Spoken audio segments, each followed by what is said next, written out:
What will work look like in 2030? In this week's podcast, we're diving into the changes that's going to shape the workforce by the year 2030. From the dilemma surrounding remote work to the impact of AI and automation, we're going to be exploring the trends that will transform the way we look at employment. What will the office of the future look like? Will traditional 9-to-5 jobs still exist? And what skills are going to be in demand? Join me as we predict what work will look like in 2030 and what it means for you. But first, we've got the latest tech news as always, this week's installment of Scrolling Deep, and of course, the Soundbite Challenge. All of this and more coming up after the intro. Redesigned. Welcome back to another episode of the Redesign Podcast. This is the podcast where we talk about all things digital culture, technology, AI, robotics, all of that kind of stuff. And of course, on this podcast, we do like a little bit of nostalgia, giving a nod to the 20th century and all the things that were great about the 20th century leading up to this moment right now. Welcome if this is your first time watching. As always, I invite you to chime in the conversation, leave a comment in the comment section. And if you like this sort of stuff, technology, digital culture, AI, creativity, all of that stuff, be sure to subscribe, click the like button, as this helps the channel get found by more people and we can just grow the community as quickly as possible.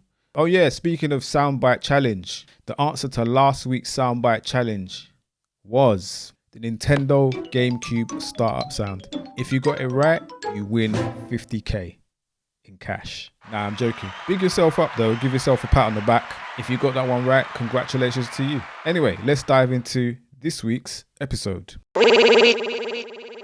Now, the fate of TikTok in the US is taking a bit of a strange turn, as President Donald Trump is now directly involved in the bidding process for the sale of TikTok. Now, despite the coming deadline, the sale is anything but typical.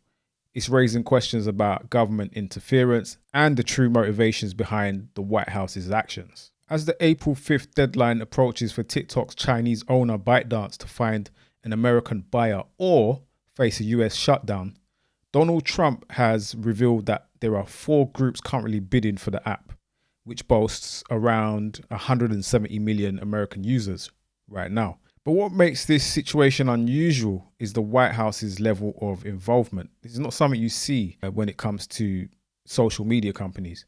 Trump himself has even suggested that the US government could take a 50% stake. However, the process is looking kind of chaotic right now. There's no defined set of assets, no agreed upon valuation, and ByteDance hasn't even hired an investment bank to lead the deal. To add to that, Beijing also has a say, and they could simply shut down TikTok in the US if it doesn't like the outcome of what happens. The White House's motivations remain unclear, whilst past interventions have focused on monopolies or national security concerns, and experts are actually questioning whether TikTok fits that criteria.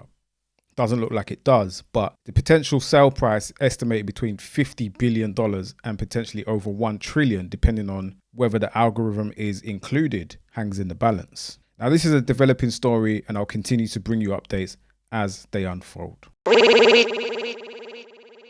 Now, imagine skipping traffic and just flying above London. If you're a Londoner, you know what I'm talking about. London is an absolute madness when it comes to traffic, especially around the southeast and central London. It might sound a bit like a science fiction movie, but it's becoming a reality. If you're wary of traffic, the idea of an 8-minute journey from Heathrow to Canary Wharf might sound a little bit too good to be true, right? But that is set to become a reality with the launch of a flying taxi service in the UK. Virgin Atlantic has teamed up with Joby Aviation in a partnership that aims to offer seamless, zero-emission, short-range journeys across the UK. The futuristic electric air taxis are designed to carry a pilot and up to 4 passengers. They can hit impressive speeds of up to 200 miles an hour. And this means that the journey between Heathrow and Canary Wharf, which currently takes around an hour and 20 minutes by taxi, is going to be slashed to just 8 minutes. That is wild. Shai Weiss, the CEO of Virgin Atlantic, said,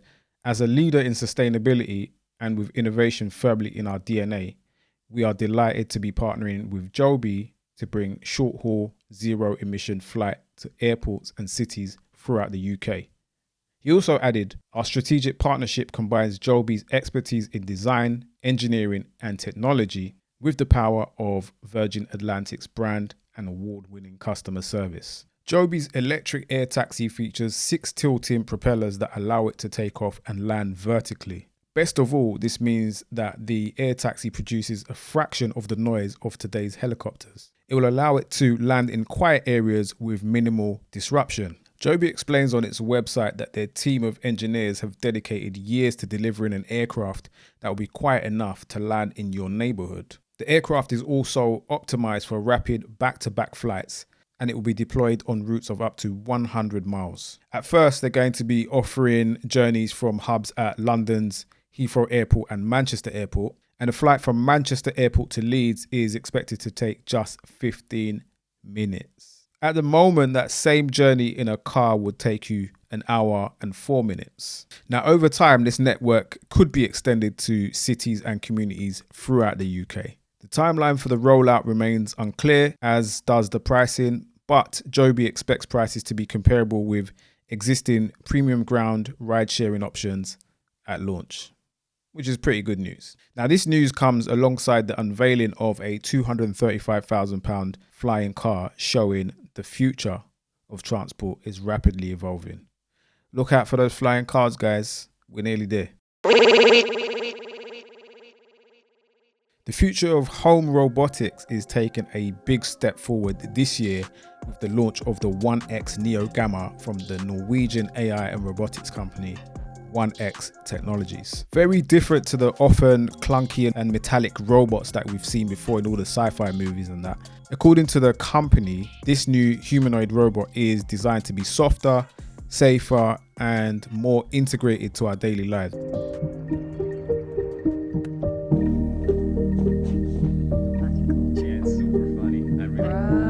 There. How's this? Perfect.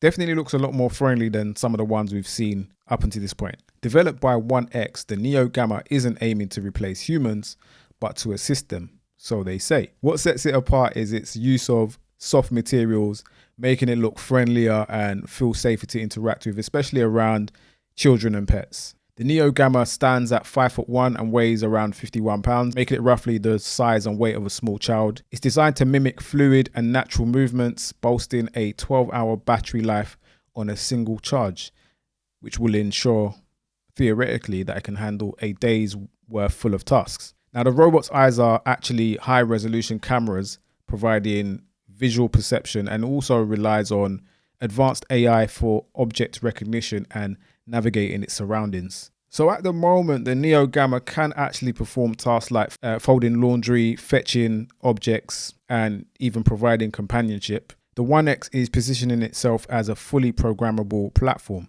so you can do pretty much whatever you want it to do. So they've released a software development kit, or SDK, and that allowing developers to create custom skills and applications for the robot. Now, this open platform approach means that the Neo Gamma's capabilities will expand exponentially as more people or more developers contribute. 1X particularly highlights applications in areas like elderly care, assisting individuals with limited mobility, and even educational support. So you can have it help your kids with their homework and that kind of stuff. Now, the robot's hands are particularly noteworthy, capable of grasping a wide variety of different objects. Also, the 1X emphasizes the importance of data privacy, stating that all data processing happens locally on the robot, minimizing the risk of cloud-based security breaches. So you don't want no one hacking into your robot. Anyway, the price point is currently set at around $2,300, making it quite a big, chunky investment. But they believe that the Neo Gamma represents a new era of home robotics, one that prioritizes safety, adaptability, and seamless integration into our lives. So that price tag of $2,300 is quite accessible in comparison to some of them, which are around 10 grand. And it's also available for pre-order now. I don't get paid to tell you this, But yeah, it's available for pre-order on their website, and the launch marks quite a pivotal moment in the development of robots in the home. Like, we've been seeing them all in the films, and now I think 2025 is the year where it's becoming a thing.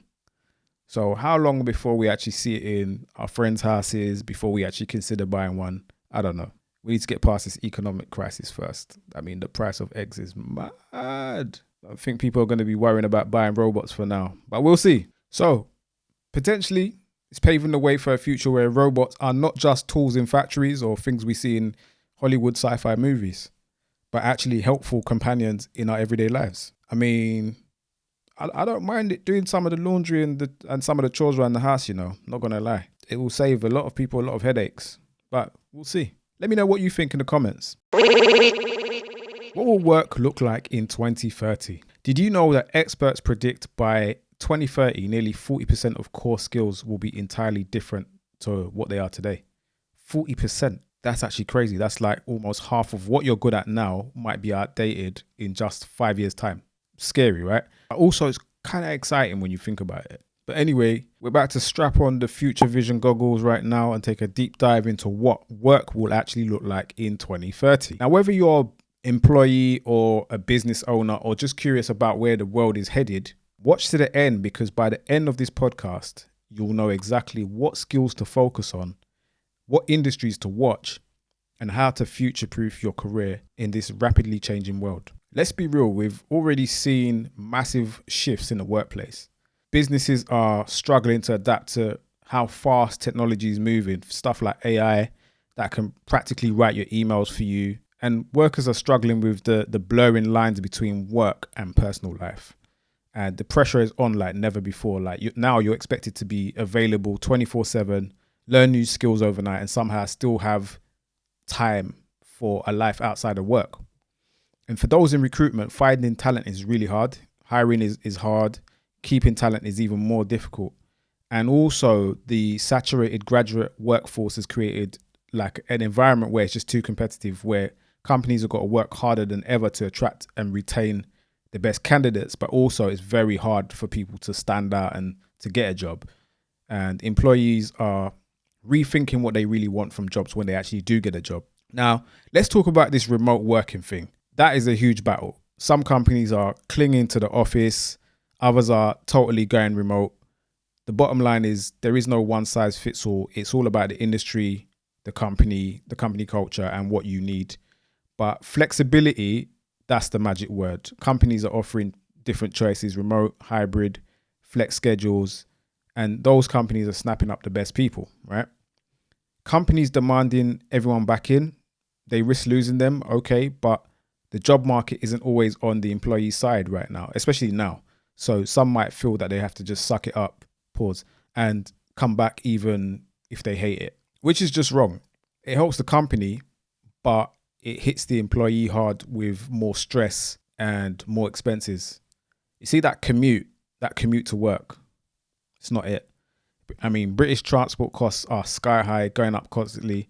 People are already struggling. And the daily cost of lunch at work, forget about it. And honestly, after the pandemic back in 2020, a lot of people got a taste of how productive and actually how enjoyable a flexible work environment could be. You know, if you were lucky enough to have a remote job or a hybrid job, you'll know what I'm talking about. But lately, we've seen a lot more companies calling employees back into the office, which is creating a lot of tension. Now, let's be honest about why so many companies are pushing for a return to the office, or at least why there's so much discussion around it. It's not always about collaboration or company culture. What they won't tell you is a huge factor is cost. Office space is expensive, rent, utilities, maintenance, it all adds up. And companies that invested heavily into their offices are feeling the pressure to justify those investments. But beyond the financial aspect, there's a deeper issue at play here. Control, or let's say the perception of control. Now, we've seen a lot of narratives emerge, and it's important to unpack them. Now, while some companies, let's take Spotify for example, are actively embracing remote work and flexibility.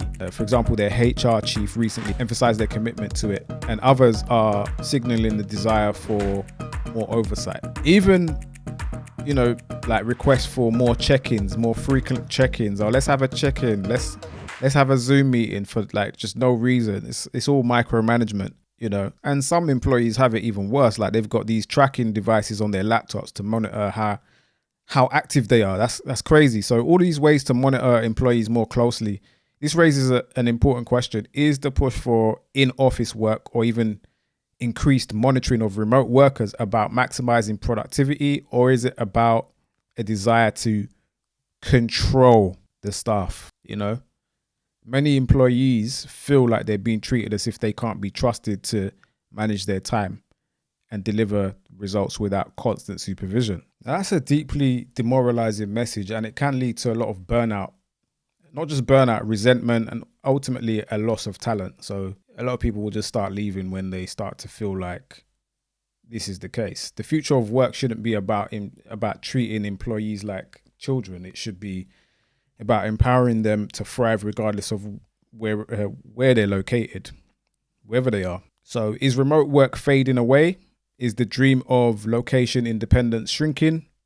These are some of the questions we need to address, and I'm starting to see that, and I've spoken to a few people and they're saying that a lot of remote work is going. But how do we navigate this? How do we prepare for a future that feels both exciting and a little bit uncertain? Speaking of that future, artificial intelligence is rapidly transforming workplace dynamics in ways we could never have imagined just a few years ago. And as AI continues to automate all the routine tasks and help with decision-making processes and stuff like that, companies are forced to reconsider traditional power structures and their and management styles. But you'll start to see that more in the private sector before you see it in the public sector, because that's just the way it is. Private sector can be a lot more quick to change. They're leaner, they can cut staff more quickly. Not that we want that to happen, but now this technology isn't just changing what we do, it's fundamentally reshaping how we work together and challenging our most basic assumptions about workplace culture. Let's unpack this. One of the biggest drivers, of course, is artificial intelligence. It's not just about robots taking over factories anymore, though that's happening as well. AI is impacting every industry from healthcare to marketing. In fact, Gartner predicts that AI augmentation will create $2.9 trillion of business value by 2030 and recover 6.2 billion hours of worker productivity. And we'll see even more AI-powered tools automating tasks, helping us make better decisions, and frankly, sometimes just doing our work for us. Think of tools such as Murph, which can create realistic sounding voiceovers, Copy AI, which can generate marketing copy in seconds. Boy, copywriters, voiceover artists, video editors, graphic designers, pretty much anyone in the creative field is on borrowed time if they don't learn to embrace AI. But I think I'm sliding off course. But back to remote and flexible work arrangements. There's a study by FlexJobs, and they showed that 80% of workers would be more loyal to their company if they had flexible work options.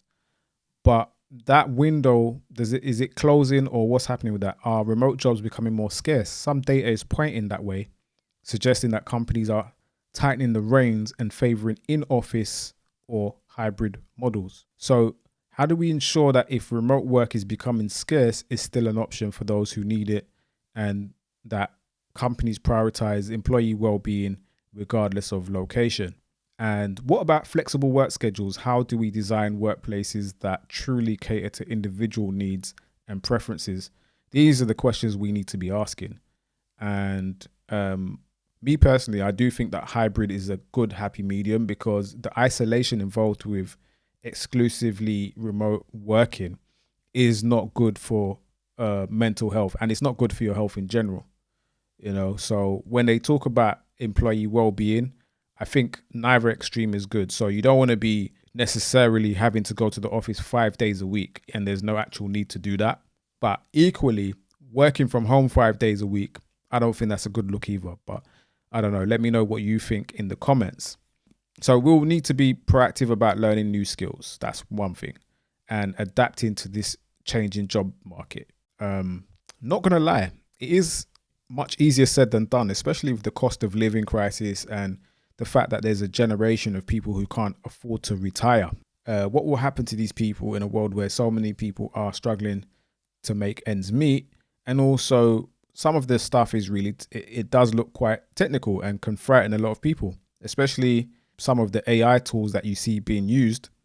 It can be quite intimidating for certain people. However, those who can, it's about seizing that opportunity to learn new skills, even if you're facing financial challenges. Let me know in the comment section if you'd like me to create some kind of course where you can learn about AI, Chat GPT, Google AI Studio, that kind of stuff that might help you with your work or your business. Let me know in the comments. Yeah, we got to ask ourselves, is it going to replace us? That's the $1 million question. I think the answer is somewhere in between. So we're going to have to learn to work with it. We're going to have to definitely learn about what's going on with AI and how it's affecting jobs and what the employers are going to be expecting moving forward. But moving on, let's talk about the gig economy. That's booming and projected to only get bigger. By 2027, it's estimated over half of the US workforce is going to be involved in that in some way, shape, or form. That's crazy. If you don't know what the gig economy is, we're talking about things like Uber, driving for Uber, Amazon Flex delivery, DoorDash, Uber Eats, Just Eat, Deliveroo, those kind of jobs where you don't have a contract, like 0-hour contract, and you just work from an app. Stuff like TaskRabbit, for example. It is kind of scary though. Imagine half the workforce having to do that to supplement their income. Crazy. Something I never thought would happen, but as a lot of jobs are being automated, where are these displaced people going to go? You've got inflation, you've got the cost of living, you know where this is heading. But the thing with the gig economy is it's growing so much for 4 key reasons. Firstly, flexibility and autonomy.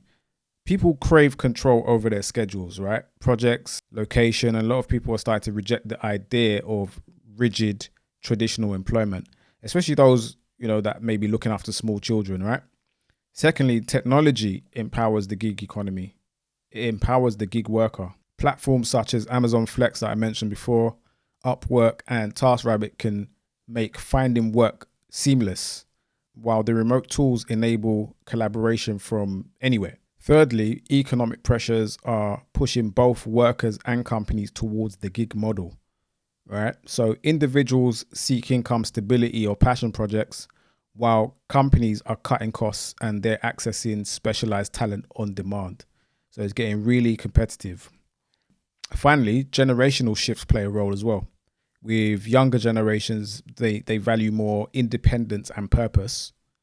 And a lot of that is driving the gig economy's continued rise as well. But if you're thinking about dipping your toes into the gig world, consider high demand areas like digital marketing, freelance writing, web development, and stuff like that.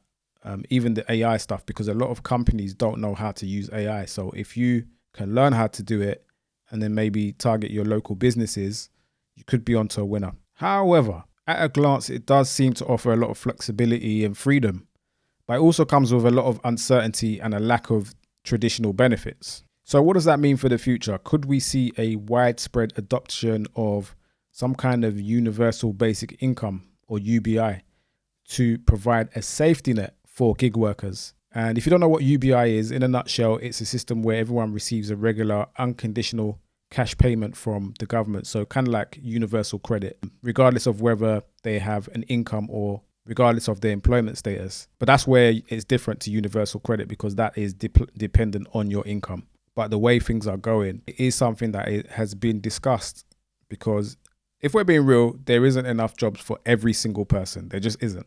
There isn't enough jobs for everyone to go around. And if there was, then we wouldn't, you would never hear people complain about the job market or the economy, because the economy would be in a much better place because there's more people spending. If people stop spending, then it's bad for the economy. It's just simple economics, Or could new forms of social safety nets and benefits emerge that cater to the unique needs of the independent workforce? That's another thing that could happen. Now, the gig economy is changing the way we define employment, and it's forcing us to think differently about how we provide for people. But yeah, let's look at the skills that will be in demand in 2030. I think critical thinking, creativity, emotional intelligence, and complex problem solving is going to be key. And not just that, being able to adapt quickly. That's more of a soft skill, but we're not going to be living in a world where everything is just so linear and stable. That's the pattern that I've seen over the last 5-10 years. If you ask someone that's maybe 20, 30 years older than you, they'll tell you that they could find a job and be in that job for 15, 20 years. Not really that much change. But nowadays, people are moving from job to job, maybe 18 months, 2 years. Some people change jobs every 6 to 12 months. And I don't see that slowing down anytime soon with all this rapid change, especially when it comes to technology and the way companies are handling their day-to-day operations using that technology. So one of the key things will definitely be adaptability, the willingness to learn new skills and to basically be a lifelong learner. You're always learning. I think that is going to be a key thing if you're going to survive in the 2030 job market. The next 5 years is going to be crazy. Remember I said that the next 5 years is going to be absolutely insane. So what skills will be in demand around 2030? Well, I think it's definitely a mix of soft skills and the ability to adapt. It's basically a mindset, because there's a lot of change happening in a short space of time, unlike how it was before.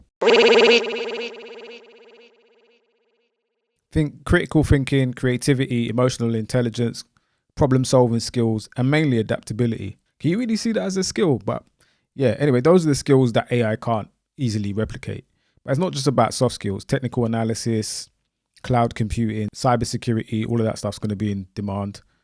Also, I think definitely grow your imagination and just be creative. Learning how to harness your creativity is going to be one of your biggest cheat codes for the future, because we're basically going to be prompt engineers. When you think about it, we're going to have to learn how to prompt the AI. So the better your imagination is, the more effective you'll be in communicating with the computer and producing results that other people can't. You got to be unique. You got to be creative. You got to think outside of the box. And I think that's one of the skills that people are going to need. So imagination, flexibility, just pay attention, be inquisitive and open to the platforms of the future. I'll tell you what though, there's a book called Who Moved My Cheese. That's a great book that illustrates the point. It illustrates the turning point that we're facing right now. It's a super simple parable, but it definitely is relevant when we're talking about the future of work. Now, the book is about 4 characters, right? 2 mice and 2 little people who find a giant pile of cheese. Think of the cheese as your job or your career, right? Or your source of income. Now, they get comfy. Yeah, they get comfortable. But guess what? The cheese runs out. And that's like AI or new technology suddenly making your skills obsolete or taking your job. Now, the 2 mice sniff and scurry. They immediately start looking for new cheese. Now, they represent the people who adapt fast. The ones who are willing to learn new skills and adapt and embrace change. But the 2 little people, hem and haw, they absolutely freak out. They complain. They refuse to move. They just want things to go back to the way they were, right? Those 2 represent those who resist change and end up getting left behind. Now, the whole point is, in today's world, the cheese is always moving. Yeah, things don't stand still. AI, automation, new industries, they're constantly changing the order of things. So the question is, are you going to be a sniff and scurry, proactively finding new opportunities, learning about this AI stuff? Or are you going to be like hem and haw, stuck in the past, hoping that the old days will come back? The choice is yours. Don't wait for the cheese to magically reappear, because it ain't coming back. The old world is gone. So I encourage you to go learn that new skill, explore that new industry, because in 2030, the people who thrive will be the ones who are ready to adapt, learn, and embrace the unknown. So every few generations, society goes through a complete redesign, and that's what's happening now. So I encourage you, please learn how to use ChatGPT at the very least. Yeah, I get used to the idea of talking to a computer and incorporating it into your daily workflow. The key takeaway is that continuous learning is going to be essential. We need to embrace that mindset of lifelong learning and being willing to adapt to new technologies and changing job requirements. So start learning now. Take an online course, go to a workshop, or simply explore a new topic that interests you, and your future self will thank you. All right, that's my take on the future of work in 2030. But I want to hear from you. What are your predictions? What skills do you think will be most important as we approach the year 2030? Share your thoughts in the comments below, and let's continue the conversation.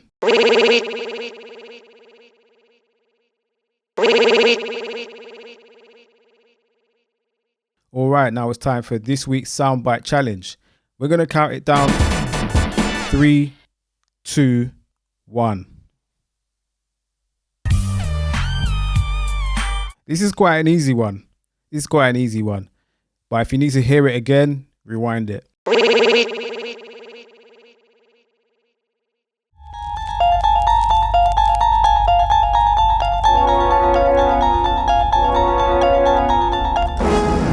You are scrolling through an endless digital labyrinth where strange websites, bizarre posts, and conspiracy theories collide. A place where cursed videos autoplay, deep dive subreddits unravel reality, and the comment sections of social media posts spiral into madness. The algorithm is pulling you deeper, but where does it lead? Is it addiction? Is it the truth? Or just another glitch in the system? Welcome to Scrolling Deep. Scrolling Deep. Scrolling Deep. All right, now it is time for Scrolling Deep. What have we got from the internet today? Right, so I found this website called puginarug.com. You should check it out. Very, very silly website. And yeah, here it is. Very, very pointless website. It says you have been honoring the pug for 22 seconds. You are master honorer of pug. That's all this website does. Who cares? Now this one is going to be a stone cold classic. Are you kidding me? This one is called Memory Toys. Yeah, it's quite addictive, this one. This one's quite addictive, where you get to play the sliding game with the numbers. Do you remember they used to put them in the little party bags back in the 90s when you was a kid? Ah, the memories, man. Let's continue. Yeah. Oh, I was not expecting that. I've just clocked. Look what's going on in the background. Oh my God. Nah, that's enough internet for me. We're toast. We are toast. Anyway, that's it for this week. Hope you enjoyed the podcast. And as always, if you enjoyed the content, leave a like, leave a comment, and don't forget to subscribe. We'll catch you in the next one. Take care and bye for now.